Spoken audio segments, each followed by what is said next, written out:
En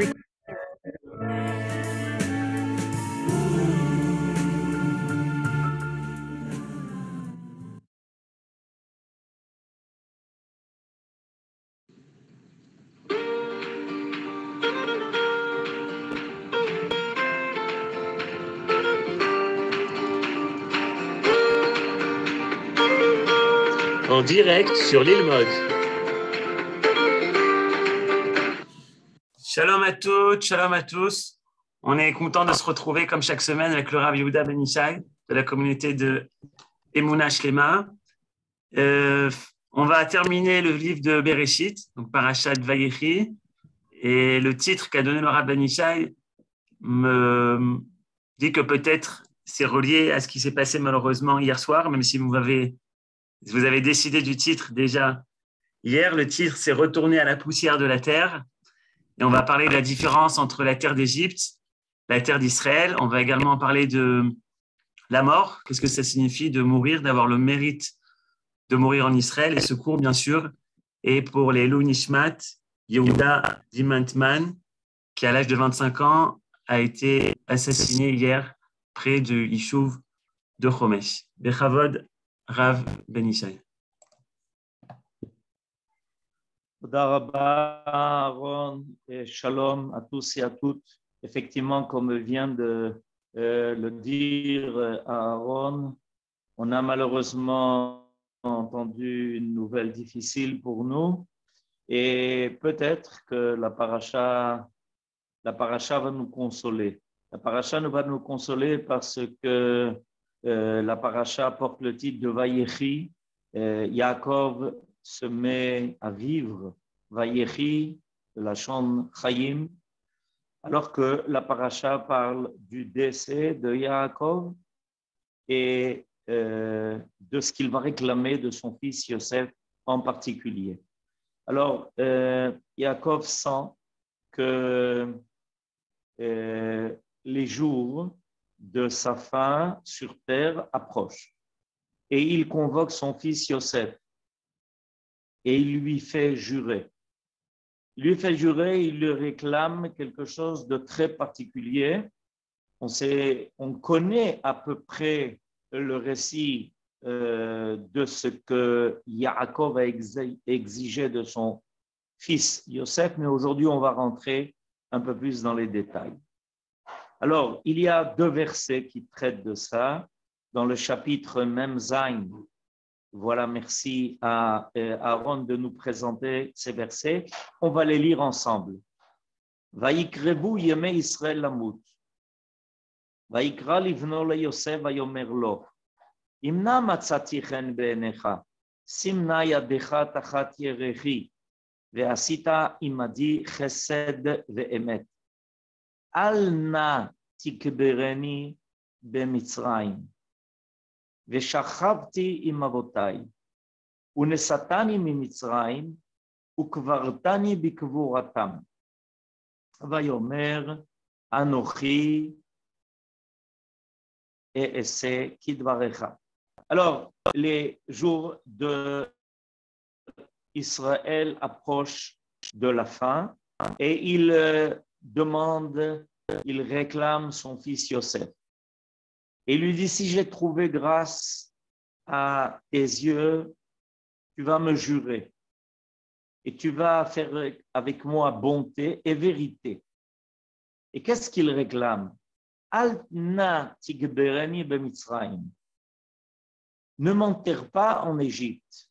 Veshachavti im avotai. Et permets-moi d'être aux côtés de mes ancêtres. D'être couché aux côtés de mes ancêtres.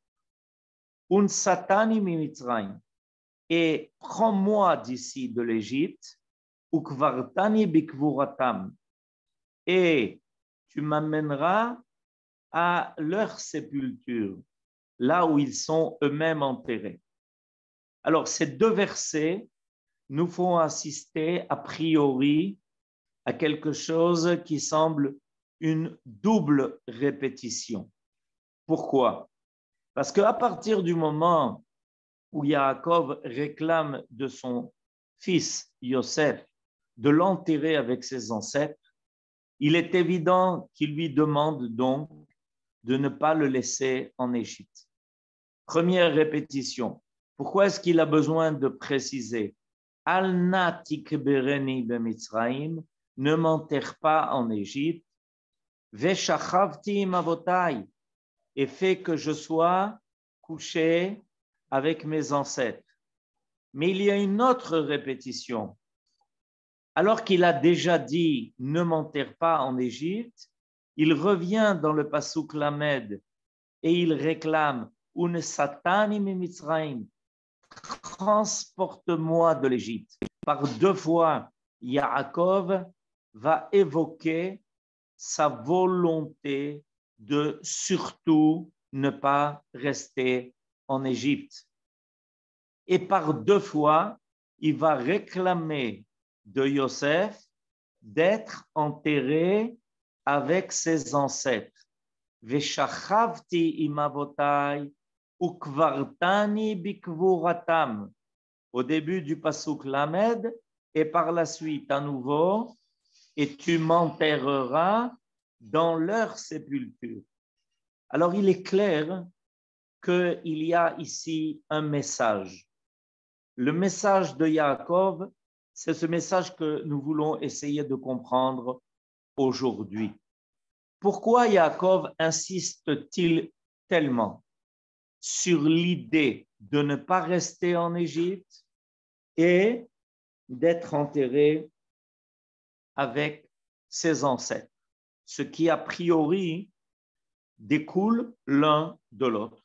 Parce qu'à partir du moment où Yaakov réclame de Yosef d'être avec ses ancêtres, Yosef sait très bien que son grand-père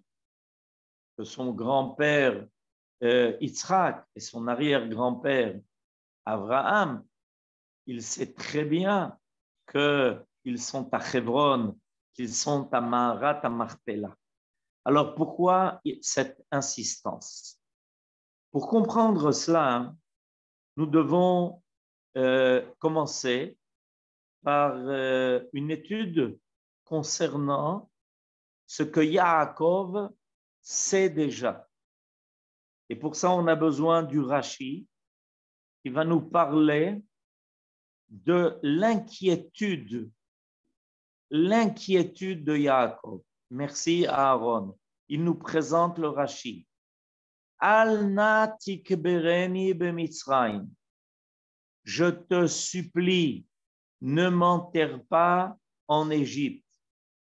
Sofa liot afara kinim. Parce que sa poussière, la poussière de l'Égypte, va finir par devenir une multitude de poux. C'est-à-dire que Yaakov dit, écoute, si tu me laisses en Égypte, si tu m'enterres en Égypte, tu me mets en contact avec une poussière de terre qui finira par devenir quelque chose qui est immonde, insupportable. Tout ce qui finalement va être ce que l'on connaît plus tard, la plaie qui va s'abattre sur l'Égypte. Cette plaie a été à partir de la poussière de la terre d'Égypte qui s'est transformée en cette multitude de poux, de bêtes qui Yaakov précise Umar Chashin Tachat Goufi, que ces poux vont enterrer, alors que je vais être enterré en Égypte, ces poux vont entourer mon corps. Donc, quelle est l'inquiétude de Yaakov? Yaakov est en train d'expliquer en fait à Yosef pourquoi surtout pas que son corps ne soit pas déposé en Égypte, en aucun cas, vermine. Voilà. Alors, là, nous recevons une information. Cette information, elle est importante. A priori, il semblerait que la poussière de la terre soit la même là où on est sur le globe terrestre. Là où on va, il y a la même poussière de la terre. Et qu'est-ce que ça changerait qu'un homme soit enterré ici ou là-bas? En effet, déjà, Akadosh Baruch Hu avait annoncé au premier homme, après sa faute, qu'il y aurait nécessité que son corps retourne à la poussière de la terre. Comme il est dit dans le verset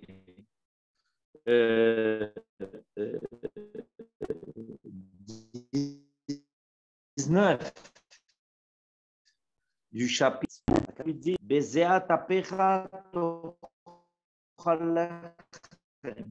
tu vas manger à la sueur de ton front du pain. Ad shufra el adama. Jusque, merci. Jusque, donc je reprends le verset. Bezeat apecha tochal lechem.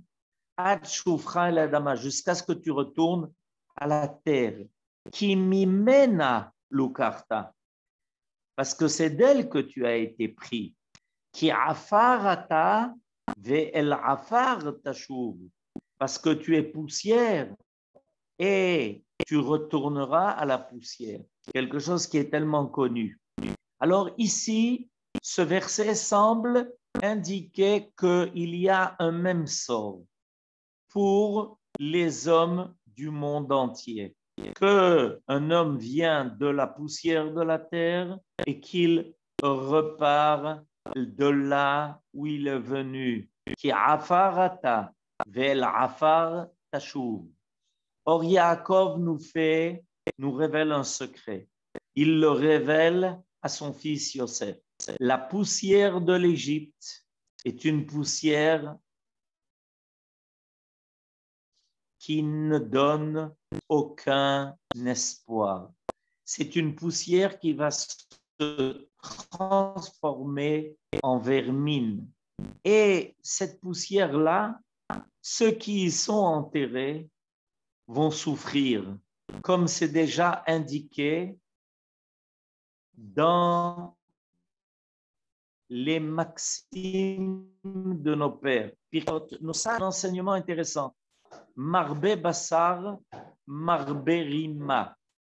Marbe Massar, Marbe Rima, ça veut dire que celui qui ne cherche qu'à se nourrir de viande et qui ne pense qu'à son corps en ayant en tête que ce qu'il va manger, combien il va manger, combien pour lui son corps est une partie dominante de sa vie, Marbe Bassar, Marbe Rima. Ce qui l'attend, c'est que malheureusement, il devra se défaire à un moment donné de son corps. Pourquoi? Parce que la vermine, lorsqu'il passera de ce monde dans le monde à venir, la vermine viendra le débarrasser du surplus de matière dont il s'est nourri. Il devra se débarrasser de cela. Étant donné qu'il va passer dans un monde qui est spirituel, avant son passage dans le monde spirituel, il devra, au départ, au moment où il partira de ce monde-là, il devra se débarrasser du surplus de matière. Marbe Bassar, Marbe Rima. Or, l'Égypte avait comme concept de la vie que la seule chose qui est véritablement réelle est le corps de l'homme, à tel point qu'il momifiait. C'était un privilège qui était réservé aux hommes importants de la société d'être momifiés. Que signifie la démarche, le processus de la momification, c'est qu'on essaye de garder le corps à tout prix dans sa forme. Et on va y parler, on va parler tout de suite de cela, de la question qui vient de m'être posée. Alors, en Égypte, on tient au corps parce qu'on ne croit pas à plus que cela. On est dans le monde qui n'est que matière. Or, quel est l'animal qui est le plus proche de la poussière de la terre? Quel est cet animal-là qui rampe sur terre? L'animal qui rampe sur terre est le serpent. Et on se rappelle dans le livre de Bereshit, tout à fait à son début, que le serpent va avoir la poussière de la terre comme nourriture. Toute l'Égypte est sous le signe de la force du serpent. C'était le symbole du pharaon. C'était ce qui était sur sa couronne, un serpent. Et il lui-même se compare à un reptile. C'est moi qui m'ai moi-même fait et je suis le reptile du Nil. L'Égypte est la terre du serpent. Et on se rappelle que Akadosh Baruch Hu a effectivement expliqué à l'homme que malheureusement, en se laissant tenter par le serpent et en ayant suivi sa parole, au lieu de suivre la parole de Dieu, alors il va devoir retourner à la poussière de la terre. Le serpent maintenant va ramper. Le serpent va ramper et il va être celui qui attend toujours l'homme sur terre ou dans les entrailles de la terre. Toute cette idée de vermine, toute cette idée de ver de terre, quand on voit un ver de terre, on voit un petit serpent. Et en fait, cette idée-là, c'est que l'homme, malheureusement, devra goûter les douleurs de sa rencontre avec le Nachash, les douleurs de la rencontre avec le serpent, qui est cette poussière de la terre qui vient faire disparaître ceux qui se considèrent comme seulement matière. Quand on s'écarte de la parole divine, quand on s'écarte de la volonté de Dieu, ça veut dire qu'en fait, on veut se rapprocher de la terre.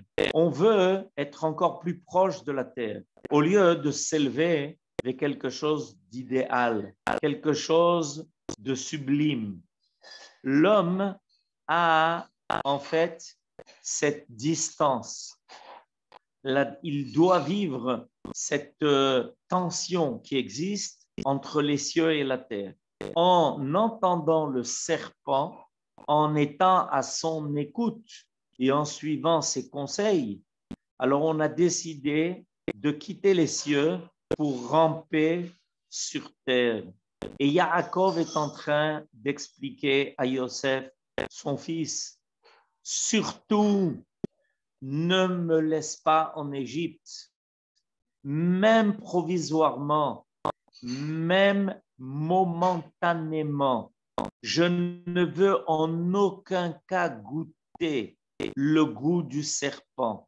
Ce goût que le serpent goûte quand il rampe sur la terre et la poussière de la terre étant sa nourriture. Yaakov est celui qui a complété le tikkun de Adam Arishon, celui qui a réussi à faire réapparaître l'image divine qu'il y a en l'homme. Nos sages nous disent que Yaakov Avinu, en fait, portait le Tselem Elohim, qui était au départ le Tselem Elohim de Adam Arishon. Et donc, Yaakov dit, tu sais, pour moi, le contraire de ce que je suis est pour moi l'Égypte. Je me souviens encore de ces enseignements que nous donnait notre maître, le Rav Tzvi Yehuda Cohen-Cook, qui disait que l'Égypte est l'antithèse de ce que nous sommes. Elle est son contraire. Nous sommes attachés à la terre de vie, Eretz Achayim, Eretz Israël. Et l'Égypte est la terre de la mort, et la terre du serpent. Et c'est pour ça qu'on y construit des pyramides qui sont en réalité des tombes. Des tombes où on enterrait le pharaon alors qu'il était momifié, avec tous ceux qui devaient l'accompagner. L'Égypte est la terre du serpent. Et Israël, Eretz Israël, est la terre de la vie. Elle est la terre de ce que dont le serpent a voulu nous éloigner. Parce que dans le Gan Eden, il y avait Etz Achayim. Etz Achayim, c'est Eretz Israël, avec sa Torah. Et le serpent a voulu nous en éloigner. Il a voulu nous amener en Égypte. Alors, Yaakov dit à Yosef, tu sais, moi, j'ai tout récupéré. Je fais partie de ceux que la mort n'atteint pas. Et cette mort-là, elle n'est définitive que lorsque l'homme va goûter la poussière de la terre de l'Égypte. Et à ce moment-là, il lui explique que le contraire, évidemment, ça va être de l'emmener là où ses ancêtres se trouvent. Alors, dans la Torah s'applique à mettre en contradiction Eretz Israël à l'Égypte. Dans le Chumash Dvarim, alors on voit que quand la Torah, merci, Toda Rabba Aaron, quand la Torah veut parler d'Eretz Israël, elle va dire, tu sais, il est important que tu te souviennes que Eretz Israël, c'est pas l'Égypte. Ki haaretz asher ata bashama lerishta lo ke Eretz Mitzrayim hi. Intéressant. Pourquoi est-ce que la Torah trouve nécessaire de faire cette comparaison en disant, tu sais, la terre où tu vas aller et dont tu vas hériter, elle n'est pas comme la terre d'Égypte. Asher yetzatem misham, terre dont tu es sorti. Et à nouveau, regardez, la Torah va insister sur le fait que Eretz Israël, dans le verset Yud Bet, je passe du verset Yud au verset Yud Bet, Eretz Asher Adonai Elohecha doresh ota. Eretz Israël, c'est une terre où Akadosh Baruch Hu est là, il est présent, il réclame la terre, c'est-à-dire qu'il attire la terre à lui. Tamid ene Adonai Elohecha ba. Les yeux de Dieu se placent toujours sur cette terre. Mireshit Hashana ve'ad acharit shana. Depuis le début de l'année jusqu'à la fin de l'année. Alors, si la Torah nous précise que Eretz Israël est la terre que Dieu réclame, ça veut dire que l'Égypte est la terre qui est oubliée de Dieu. Et c'est pour ça que cette terre-là, sa poussière va devenir vermine. La terre d'Égypte est la terre du serpent. La terre d'Eretz Israël est la terre qui porte en elle l'âme de la vie du monde. Elle est le contraire du serpent. Le serpent veut tuer. Le serpent veut piquer l'homme pour le mettre à mort. Alors que Eretz Israël est une terre qui va au contraire faire vivre le peuple qui s'y trouve. Dieu s'appelle Elohim Chaim. Et à partir de là, je voudrais qu'on essaie. Jacob réclame tellement d'être ici en Eretz Israël. Tradition qui finalement va être adoptée par sa descendance pendant des milliers d'années. Combien d'efforts ont fait les Juifs pour arriver et vivre sur cette terre, et si ce n'était pas possible, au moins d'y être enterré. Comment se fait-il? Ben, la raison est la suivante. C'est que la poussière de la terre, comme on l'a dit, peut devenir vermine. Et c'est ce qui arrive avec la poussière de la terre en Égypte. Mais la poussière de la terre peut servir aussi à faire grandir, à faire pousser quelque chose. Quand on veut faire pousser quelque chose, on n'a pas d'autre choix que de mettre une graine en terre. La terre a la faculté de rajouter des forces à la graine pour que la graine finalement se développe et devienne ce dont l'homme va se nourrir. Grâce à la terre, il y a le phénomène de la smicha, c'est-à-dire de la capacité de s'élever, de grandir. La poussière de la terre d'Eretz Israël est exactement le contraire de la poussière de la terre d'Égypte. C'est le contraire du serpent. Et le Mashiach s'appelle dans les prophètes Semach, celui qui pousse. Il pousse parce qu'il est poussé par la terre d'Eretz Israël à grandir et à apparaître et à faire découvrir le côté divin de l'univers. Il s'appelle Tzemach parce qu'il a une force, qui le fait grandir. Et c'est en Eretz Israël que ça se passe. En Eretz Israël, il y a la tzmicha, il y a quelque chose qui se révèle. Quand on met un noyau en terre, d'abord le noyau, a priori, il n'a pas l'air de grand-chose. La force de vie qu'il a en lui n'est pas révélée.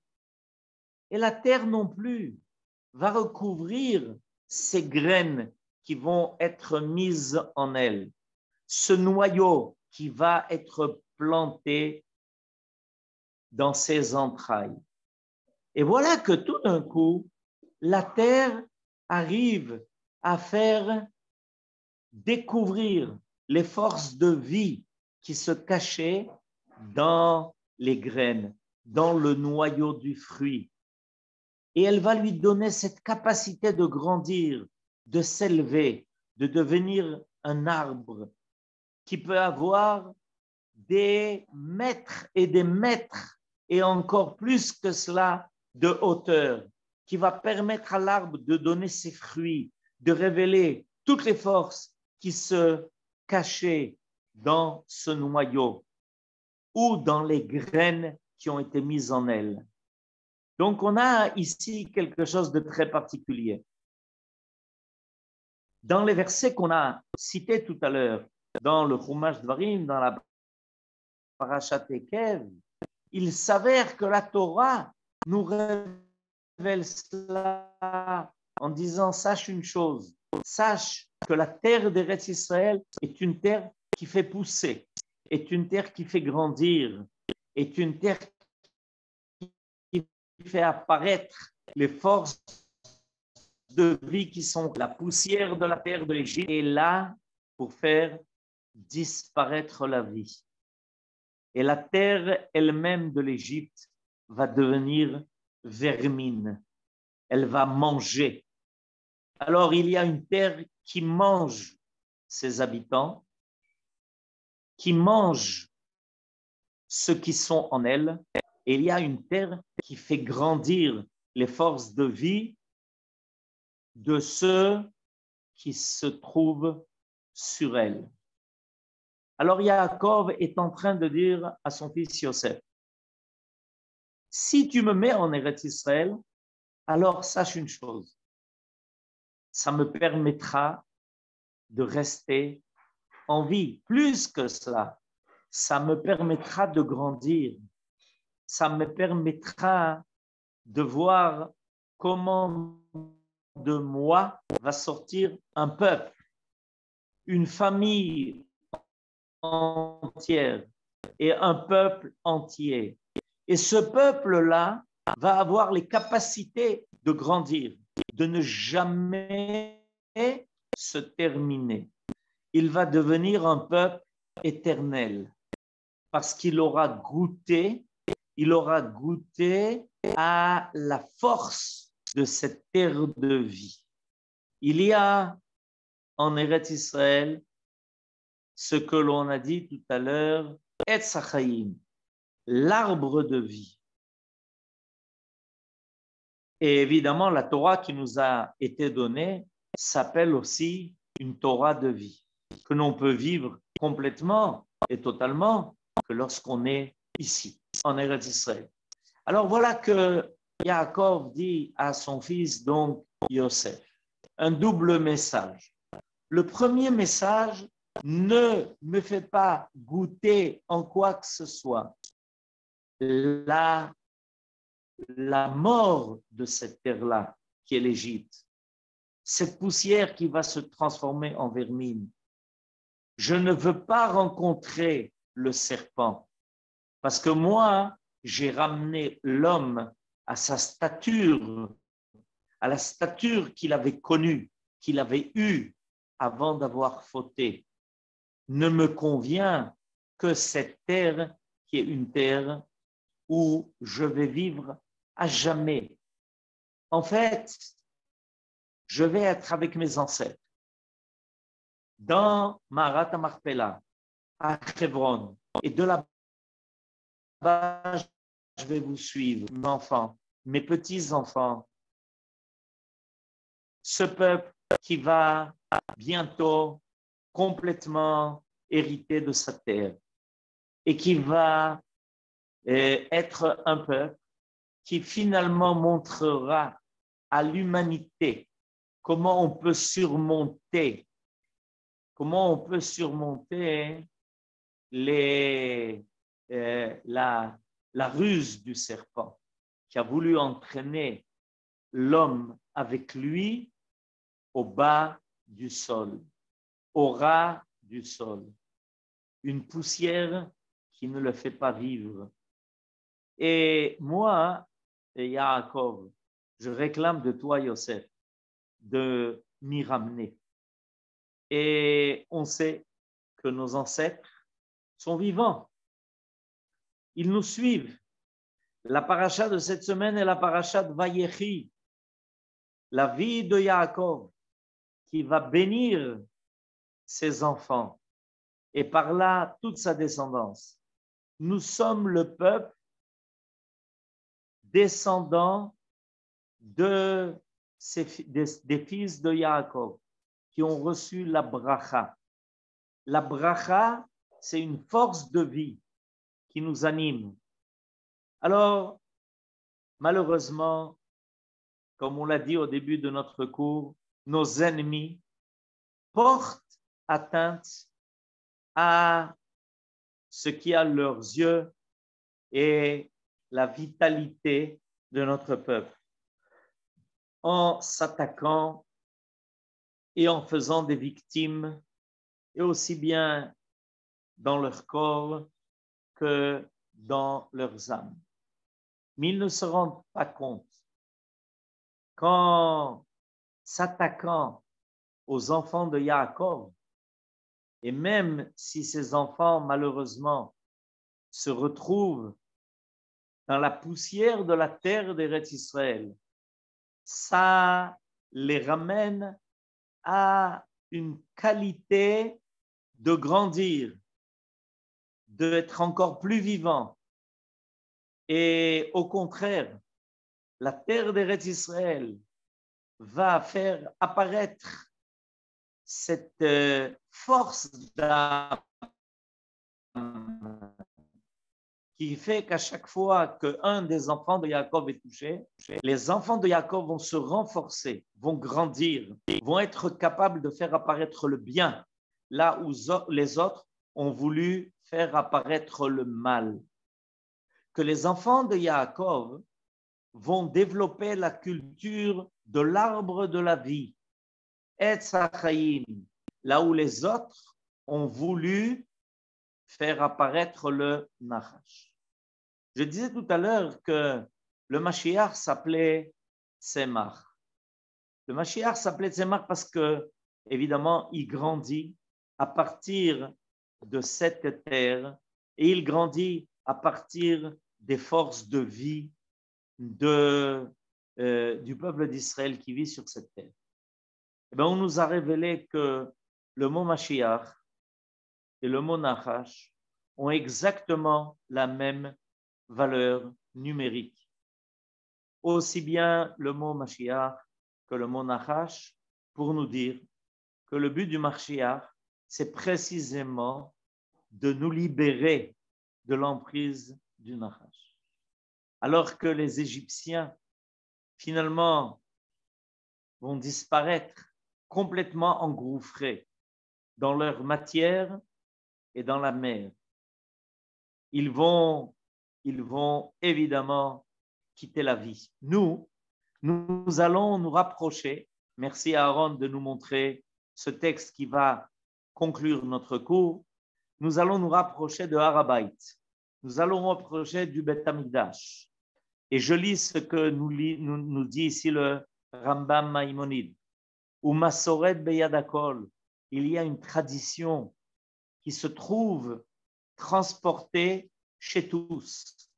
Chez Amakom, chez Banabo David ou Shlomo Amizbeach, Begoren Aravna, que l'endroit où David et Shlomo ont construit l'autel, là où il y avait avant l'endroit où se trouvait le roi de Jérusalem qui s'appelait Aravna, Rua Makom chez Banabo Avraham. C'est exactement l'endroit où Abraham avait construit l'autel et avait pris là-bas son fils Yitzhak. Il est le même endroit que Noach avait lui-même édifié, là où il avait édifié un autel quand il avait été sauvé du déluge et qu'il était sorti de l'arche. Et il est l'autel chez Valav Caïn et Hevel, où Caïn et Hevel avaient amené leur offrande. Et c'est là-bas que le premier homme, après avoir été créé, avait amené son sacrifice de remerciement. Ou Misham Nivra. Et c'est de là-bas qu'il a été créé. Amrou Chachamim, Adam Mimakom Kaparato Nivra. Nos sages nous ont enseigné que l'homme a été créé à partir de l'endroit qui va lui servir à récupérer toutes les erreurs qu'il aura faites. C'est-à-dire que la poussière qui a servi à créer l'homme et qui permet à son âme d'apparaître dans le monde, cette poussière-là est la poussière exactement de l'endroit de l'autel du Beth Amikdash. Et en Égypte, on pensait que l'âme est là pour servir le corps. Et une fois que l'âme a quitté le corps, elle a disparu. Et on va essayer de garder la forme du corps en momifiant le mort. En Eretz Israël, c'est le contraire. On sait que l'âme a la force de maintenir le corps en vie, même lorsqu'il est dans la poussière de la terre. Parce que la poussière de la terre d'Eretz Israël est en accord total avec le projet divin de réaliser le lien entre la terre et le ciel. Shabbat Shalom. Toda Rabba, merci beaucoup, Rabbi Ishai, magnifique. Et Jackie a une question à vous poser pour clôturer. Jackie, ouvrez votre micro et vous pouvez poser votre question. Oui, vous m'entendez? Ravod. Oui, je vous entends. Bonjour Rav, c'est toujours un plaisir de vous écouter. J'ai juste une question. Donc, dans la continuité des doublons dont vous avez parlé avec Yaakov envers son fils Yosef, justement, pourquoi celui-ci lui répond encore avec un autre doublon, Anochi et Essé? Le Anochi nous aurait suffi ou le Essé nous aurait suffi? Pourquoi encore une fois tous les deux? Parce que le Anochi fait évidemment allusion à Anochi, Hashem Elokecha, c'est-à-dire que pour réaliser ta demande, alors je suis de toutes les façons guidé par Anochi. Et c'est nous qui faisons.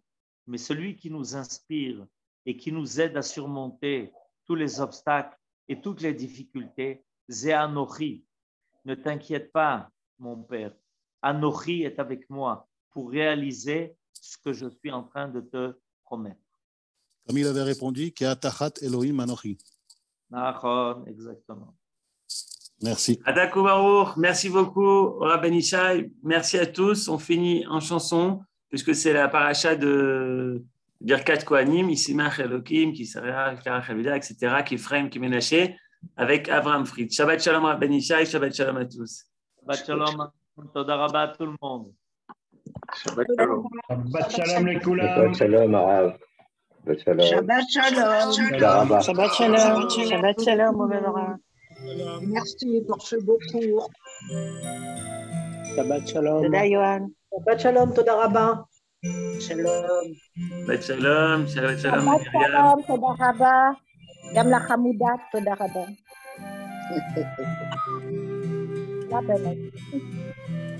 Shabbat Shalom.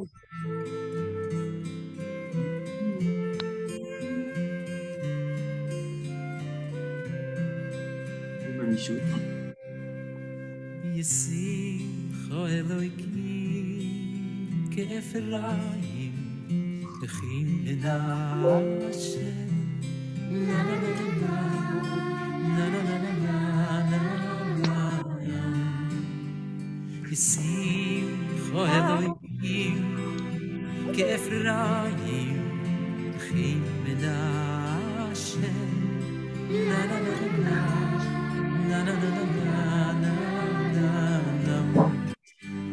Yivarechecha Hashem v'yishmerecha Yoel Hashem pono v'eilecha v'yichuneka Yisa Hashem pono v'eilecha v'yasei v'lecha Shalom